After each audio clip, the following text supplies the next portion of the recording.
অতি চালাকের গলায় দড়ি, চাইলে ভাবে বলতে পারেন, আবার চাইলে একটু ঘুরেও বলতে পারেন।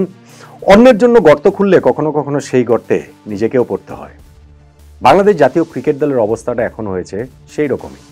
ওয়েস্ট ইন্ডিজের বিপক্ষে এই সিরিজটাতে আমরা অতি চালাকি করে আমাদের চেনা ফর্মুলায় একেবারে আন্ডার প্রিপেয়ার্ড উইকেট, স্পিন সহায়ক উইকেট, রানের জন্য যেখানে তুমুল স্ট্রাগল করতে হবে ওই রকম উইকেট বানানোর রেসিপির দিকেই আমরা হেঁটেছি।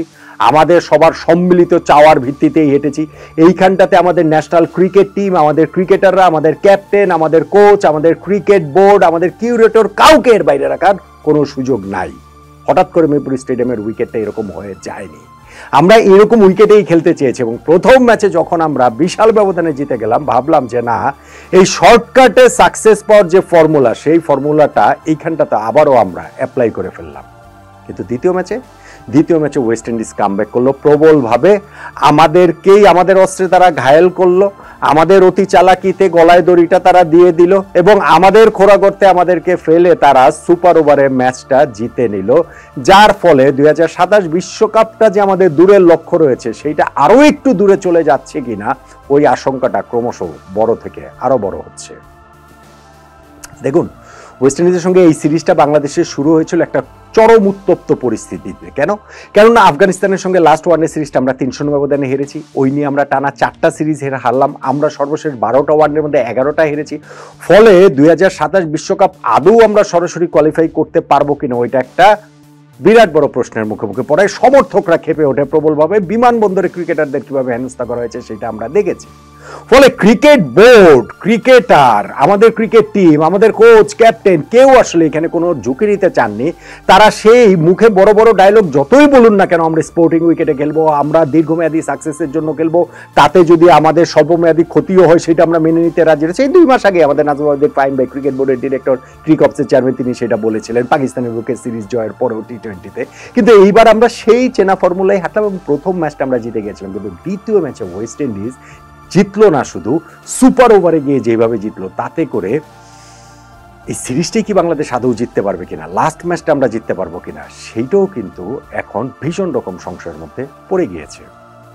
2027 বিশ্বকাপে সরাসরি কোয়ালিফাই করতে হলে র্যাঙ্কিং এর 9 এর মধ্যে থাকতে হবে। মোটা দাগের হিসাবটা এইরকম, আমরা র্যাঙ্কিং এর 10-এ আছি, আমরা র্যাঙ্কিং এর 10-এ ছিলাম এবং আমরা র্যাঙ্কিং এর 10-এই আসলে থাকবো। এই সিরিজে ওয়েস্ট ইন্ডিজের পক্ষে 3টা ম্যাচ জিতলেই কেবলমাত্র বাংলাদেশ 10 থেকে 9 উঠতো, ওয়েস্ট ইন্ডিজ 9 থেকে 10-এ চলে যেত। কিন্তু যেহেতু আমরা প্রথম ম্যাচ জেতার পরে দ্বিতীয় ম্যাচ হেরে গেছি, এখন আমাদের আর 9-এ ওঠার সুযোগ নেই, কিন্তু ওয়েস্ট ইন্ডিজের সঙ্গে ব্যবধান কমানোর সুযোগ রয়েছে। এই প্রথম 2 ম্যাচের রেজাল্টের পর সিরিজটা আমরা যেই জায়গা থেকে শুরু করেছিলাম এক্স্যাক্টলি সেই জায়গাতেই রয়েছে, যে বাংলাদেশ 9, ওয়েস্ট ইন্ডিজ 10-এ, বাংলাদেশের রেটিং পয়েন্ট 74, ওয়েস্ট ইন্ডিজের 80, একদমই ওই জায়গাটাতেই আছে। এখন লাস্ট ম্যাচটা যদি আমরা জিততে পারি তাহলে ওয়েস্ট ইন্ডিজের রেটিং 80 থেকে কমে 79 হবে, বাংলাদেশের রেটিং 74 থেকে বেড়ে 76 হবে। বাংলাদেশ এবং ওয়েস্ট ইন্ডিজের ব্যবধানটা রেটিং পয়েন্টের মাত্র 3 থাকবে। সামনে যেহেতু আরো অনেক সিরিজ রয়েছে এবং অবভিয়াসলি সামনেও যেহেতু আমরা এরকম ব্ল্যাক ম্যাজিক করবো মিরপুর স্টেডিয়ামের উইকেটে, এখানে যেহেতু আমাদের পাকিস্তান, অস্ট্রেলিয়া, নিউজিল্যান্ড, ইন্ডিয়া অনেকগুলো সিরিজ রয়েছে, ফলে ওই ফর্মুলাতে গিয়েই আমরা আবার চেষ্টা করব যে ডিরেক্ট কোয়ালিফিকেশন স্পটটা ধরা যায় কিনা, 2027 সালের 31 মার্চের মধ্যে টপ 9 র্যাঙ্ক টিমের মধ্যে থাকা যায় কিনা। কিন্তু যখন ওয়েস্ট ইন্ডিজের কাছে যদি আমরা সিরিজটাই হেরে যাই, লাস্ট ম্যাচটাও যদি আমরা হেরে যাই, সেই ক্ষেত্রে রেটিং এর পার্থক্যটা কিন্তু আরো বেড়ে যাবে। ওয়েস্ট ইন্ডিজের রেটিং 80 থেকে বেড়ে 81 হয়ে যাবে, আমাদের রেটিং 74 থেকে কমে 73 হয়ে যাবে, অর্থাৎ তখন কিন্তু ব্যবধানটা হয়ে যাবে 8 রেটিং পয়েন্টের। এইটা রিকভার করাটা কিন্তু আরো অনেক বড় চ্যালেঞ্জের মতো বাংলাদেশের জন্য হয়ে যাবে নিঃসন্দেহে।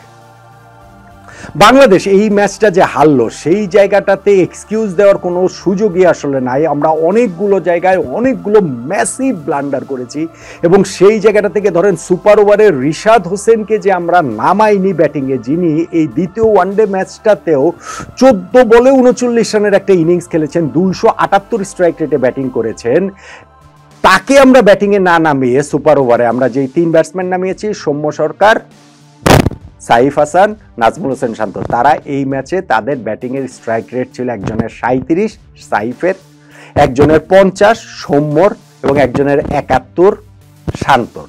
তো আমরা 278 স্ট্রাইক রেটের ব্যাটসম্যানকে না নামিয়ে আমরা 37, 50, 71 স্ট্রাইক রেটের ব্যাটসম্যানদের নামাবো, সেই ক্ষেত্রে আমরা ওই 10 রান তারা করতে নেমে সুপার ওভারে যে 9 রানে আটকে গিয়ে 1 রানে হেরে যাব, ওইটাতে আর অবাক হওয়ার কি আছে? আমাদের দলের প্রতিনিধি হিসেবে প্রেস কনফারেন্সে এসেছিলেন সৌম্য সরকার এবং তিনি বারবারই বলেছেন এটা কোচ ক্যাপ্টেনের সিদ্ধান্ত, তারা হয়তো বা এখানে প্রপার ব্যাটসম্যানদেরই রাখতে চেয়েছেন, সবই ঠিক আছে। কিন্তু আমার মনে হয় যে ক্যাপ্টেন বা কোচের সেই কারেজটা থাকা উচিত ছিল, রাখা উচিত ছিল, এসে মিডিয়ার সামনে তাদের ওই ডিসিশনটাকে এক্সপ্লেইন করার, অ্যাটলিস্ট তারা কোন ভাবনা থেকে এই জিনিসটা করেছেন, এই দিনটাতেও অন্য আরেকজনকে মিডিয়ার সামনে পাঠিয়ে দেওয়াটা, এইটা তাদের ঠিক সাহসের পরিচয়টা তারা দিতে পেরেছেন বলে আমার কাছে এটা মনে হয় না। দেখুন, ওয়েস্ট ইন্ডিজ আমাদের অস্ত্রে আমাদেরকে ঘায়েল করেছে, আমরা স্পিন দিয়ে ওদেরকে ঘায়েল করতে চেয়েছিলাম, ওরাও ওই এক্স্যাক্টলি সেম কাজটাই করেছে এবং সেই কাজটা এমনভাবে করেছে যে ক্রিকেট ইতিহাসে ওই ঘটনা কোনোদিনই ঘটেনি। ক্রিকেট ইতিহাসে এই ঘটনা কোনোদিনই ঘটেনি যে 50 ওভারের একটা ম্যাচ, ওয়ানডে ম্যাচের প্রত্যেকটা ওভার স্পিন বোলার করেছেন।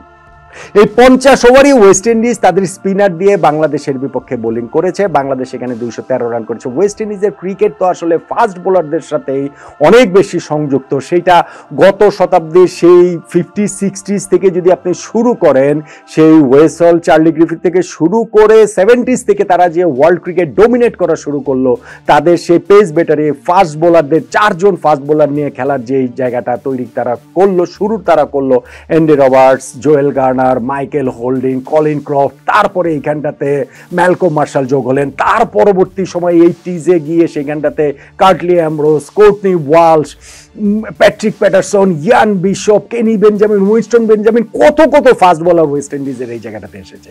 সেই ওয়েস্ট ইন্ডিজ বাংলাদেশের বিপক্ষে এইখানটাতে তারা 50 ওভারে স্পিনার দিয়ে করিয়েছে এবং তারই এক স্পিনার আকিল হোসেন এই ম্যাচে জয়ের নায়ক। যেই আকিল হোসেন ইনফ্যাক্ট আগের দিন তিনি ওয়েস্ট ইন্ডিজে ছিলেন, এই দুইটা ইনজুরির কারণে ইনজুরি রিপ্লেসমেন্ট হিসেবে তাকে ডাকা হয়েছে এবং ম্যাচের আগের দিন রাত্রেবেলা ভোর 4টার সময় তিনি গিয়ে তার হোটেলে উঠেছেন।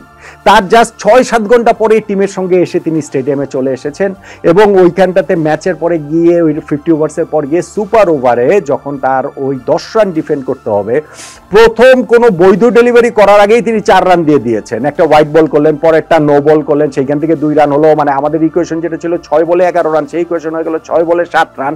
আমরা সেইটাও করতে পারিনি, আমরা 6 বলে মাত্র 5 রান করেছি। সো আকিল হোসেনের ওই জায়গাটা ট্রিমেন্ডাস কামব্যাক হয়েছে এবং তিনি ম্যাচের ওই প্রেস কনফারেন্সে বলছিলেন যে এটা আমার জব, আমি আসলে টিমে ছিলাম না কেন এটা নিয়ে সিলেক্টরদের কাজ, আমাকে যখন ডাকা হবে আমি আমার দায়িত্বটা পালন করবো। এবং এই যে 4টার সময় হোটেল রুমে গিয়েছি, তারপর আজকে ম্যাচ খেলেছি, অলমোস্ট তো গুবলেট করে দিচ্ছিলামই, কিন্তু শেষ পর্যন্ত আমি দলকে হচ্ছে গিয়ে জয়ের জায়গাটাতে নিয়ে গিয়েছি। এই কাজটাই আসলে আমি করতে পারছি, বাংলাদেশের ক্রিকেটাররা সেই কাজটা আসলে করতে পারেননি। আমরা অনেকগুলো জায়গাতে এইখানটাতে ফেল করেছি। আমাদের মনে হয়েছিল যে রিশাদ হোসেনের ওই যে ব্যাটিংয়ের যে ইনিংসটা তিনি 14 বলে 39 রানে খেলেছিলেন, সেইটাই আমাদের জয়ের জন্য যথেষ্ট মনে হয়েছিল, সেটা যথেষ্ট আমরা প্রমাণ করতে পারিনি। আমাদের মনে হয়েছিল যে এই উইকেটে ঠিক আছে, আমাদের হয়তো আমরা ওই ওয়েস্ট ইন্ডিজের মতো 50 ওভারই স্পিনার দিয়ে করাবো না, কিন্তু আমাদের এখানে যে পেস বোলার রয়েছেন মুস্তাফিজ, তিনি এইরকম উইকেটে বিশ্ব সেরাদের একজন নিঃসন্দেহে। ইনফ্যাক্ট সুপার ওভারটা যে তাকে দেওয়া হয়েছে আমি মনে করি ওই ডিসিশন রাইট। সৌম্য সরকার যে প্রেস কনফারেন্সে বলেছেন যে না এরকম উইকেটে মুস্তাফিজই হচ্ছে গিয়ে বিশ্বের অন্যতম সেটা, আমি তার কথার সঙ্গে একমত। এবং সেই মুস্তাফিজকে আমরা 10 ওভার বোলিং করাতে পারিনি, কারণ আমাদের ক্যাপ্টেন মেহেদী হাসান মিরাজ হিসাবের গন্ডগোল করে ফেলেছিলেন, গোলমাল করে ফেলেছিলেন। মুস্তাফিজের 2 ওভার অব্যবহৃত থেকে গেছে এবং লাস্টে গিয়ে আমাদের সাইফ হাসানকে দিয়ে 50 নাম্বার ওভার করাতে হয়েছে, যেখানে মাত্র 5 রান তিনি ডিফেন্ড করছিলেন এবং সেটা করে তো প্রায় জিতেই যাচ্ছিলেন। হ্যাঁ, সেইটা কোনো আমাদের ক্যাপ্টেনের ট্যাকটিক্যাল জিনিয়াস না, ওইটা ট্যাকটিক্যাল ব্লান্ডার থেকে ওই জিনিসটা হয়ে যাচ্ছিল। কিন্তু ভাই এটা কি পার পাওয়া যায়? আমরা ওইটাতে পার পাইনি। আমাদের পার পাওয়ার আরো সুযোগ এসেছিল, ওইখানটাতে লাস্ট বলটাতে যদি সোহান ক্যাচটা ধরতে পারতেন আমরা ম্যাচটা জিতে যেতাম। আমাদের সুপার ওভারে যদি মিরাজ ক্যাচটা ধরতে পারতেন ওয়েস্ট ইন্ডিজ 3 রানে অল আউট হয়ে যেত, মানে 2 উইকেট গেলেই তো অল আউট, সেই হিসেবে অল আউট হয়ে যেত, সেটাও আমরা পারিনি। এমনকি আমরা ওই যে বললাম আকিল হোসেনের কোনো বৈধ ডেলিভারি করার আগে যে 4টা রান আমরা পেয়ে গিয়েছি 6 বলে 11 রানের ইকুয়েশন থেকে, যেটা 6 বলে 7 রানের ইকুয়েশনে নেমে এসেছে, আমরা সেইটাও মেটাতে পারিনি, কেননা আমরা রিশাদ হোসেনকে এইখানটাতে ব্যাটিংয়েই নামাইনি।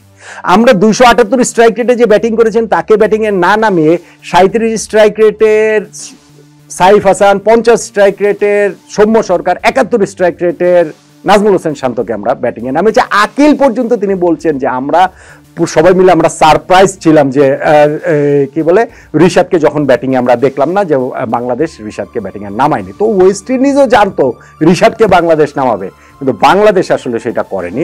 বাংলাদেশ এই জায়গাটাতে তাদের ভাবনার জায়গাটা কি, কোচ ক্যাপ্টেন কি ডিসিশন নিয়েছেন, আমার তো মনে হয় যে এই টিমটা এখন পুরোপুরি হচ্ছে গিয়ে মোহাম্মদ সালাউদ্দিন ভাই চালান। এটা যদি গতকালকে আপনারা ম্যাচ দেখে থাকেন, সুপার ওভার আর আগের যে বডি ল্যাঙ্গুয়েজ পুরো টিমের, সেইটা দেখলে আপনারা ভালোভাবে বুঝতে পারবেন যে এই টিমটা কি ফিল সিমন্সের টিম, এই টিমটা কি মেহেদী হাসান মিরাজের টিম, নাকি এই টিমটা মোহাম্মদ সালাউদ্দিনের টিম। সো আলটিমেটলি গিয়ে আমরা আসলে কোনো কিছু করতে পারিনি। আমাদের এই এলোমেলো টিমটা শেষ পর্যন্ত গিয়ে সুপার ওভারে গিয়ে আমরা হেরে গিয়েছি, এবং এখন কোনো মতে যে লাস্ট ম্যাচ জিতলেও আমরা র্যাঙ্কিংয়ে ওয়েস্ট ইন্ডিজকে টপকে যেতে পারবো না, কিন্তু ওইটাতে জিতে অন্তত পক্ষে রেটিং পয়েন্টের গ্যাপটা কমিয়ে আনতে পারি, 6 থেকে 3-এ নিয়ে যেতে পারি। তা না হলে সেটা 6 থেকে 8 হয়ে যাবে। আর আমি জানি না এইটা থেকে আমরা শিক্ষা নিব কিনা। ইতিহাসের একটা বড় শিক্ষা হচ্ছে কেউ ইতিহাস থেকে শিক্ষা নেন, এবং আমরাও শিক্ষা নিব না। আমরা এইরকম উইকেটে খেলে যে আলটিমেটলি আমাদের ক্রিকেটের কোনো উন্নতি হয় না, সেটা টাইমে নেগের আমাদের প্রমাণ হয়েছে, অনেকবার প্রমাণ হয়েছে। কিন্তু তারপরেও আমরা ওই লাজ লজ্জা ভুলে আমাদের ক্রিকেট বোর্ড, আমাদের ক্রিকেট টিম, আমাদের সামগ্রিক যে ক্রিকেট ব্যবস্থাপনা সবাই মিলেই ভেবেছে যে আচ্ছা ঠিক আছে, ওয়েস্ট ইন্ডিজের সঙ্গে সিরিজটা আমরা কোনো মতে জিতে নেই, 3-0 জিতে নেই, পরেরটা আবার পরে দেখা যাবে। মিডিয়াকে আবার ভালো ভালো কথা, স্পোর্টিং উইকেটের কথা বলে তাদেরকে পরে ঠান্ডা করা যাবে, শান্ত করা যাবে। আপাতত ওয়ার্ল্ড কাপের মূলাটা ঝুলিয়ে আমরা এরকম উইকেটে খেলে নেই। কিন্তু সেই জায়গাটাতে গিয়ে দ্বিতীয় ম্যাচে যখন আমরা এরকম হোঁচট খেলাম, লাস্ট ম্যাচটাতেও যদি সেটা রিপিট করে, তাহলে বাংলাদেশের সামনে আর মুখ রক্ষার থাকবেটা কি? সামনের যেই সিরিজগুলো বাংলাদেশের রয়েছে, পাকিস্তানের বিপক্ষে, নিউজিল্যান্ডের বিপক্ষে, অস্ট্রেলিয়ার বিপক্ষে, ভারতের বিপক্ষে, নেক্সট ইয়ার যে আমাদের 4টা এরকম বিগ টিমের এগেনস্টে হোম সিরিজ রয়েছে, সেইখানে আমরা কিরকম এই ব্ল্যাক ম্যাজিকের উইকেট করব, নাকি তখন আমরা স্পোর্টিং উইকেটের দিকে যাব? আমরা কি করব? আমরা কিন্তু খুবই একটা বিভ্রান্ত অবস্থায় রয়েছি। শর্টকাটে সাকসেসটা যে আসলে সাস্টেনেবল না, এটা অতীতের আরো অনেকবারের মতো এইবার আসলে সেটা বুঝিয়ে দিয়েছে ওয়েস্ট ইন্ডিজ। মানে এবার তো আমরা ইনফ্যাক্ট সাকসেসও পাই নাই, সাকসেস পেলে না হয় একটা কথা ছিল, এবার তো সাকসেসও আসলে পাই নাই। কিন্তু লাস্ট ম্যাচটা জিতে অন্তত পক্ষে সেই রেটিং পয়েন্টটা, ব্যবধানটা ওয়েস্ট ইন্ডিজের সঙ্গে কমিয়ে মেহেদী হাসান মিরাজের দল যদি আনতে পারে, সেক্ষেত্রেই কেবলমাত্র 2027 বিশ্বকাপে খেলার সরাসরি কোয়ালিফাই করার ক্ষেত্রে আমাদের আসার জায়গাটা আরেকটু বড় হবে। নইলে নেপাল, নামিবিয়া, যুক্তরাষ্ট্র, ইউএই এইসব দলের বিপক্ষে কোয়ালিফাই খেলার জন্য প্রস্তুত হয়ে যান।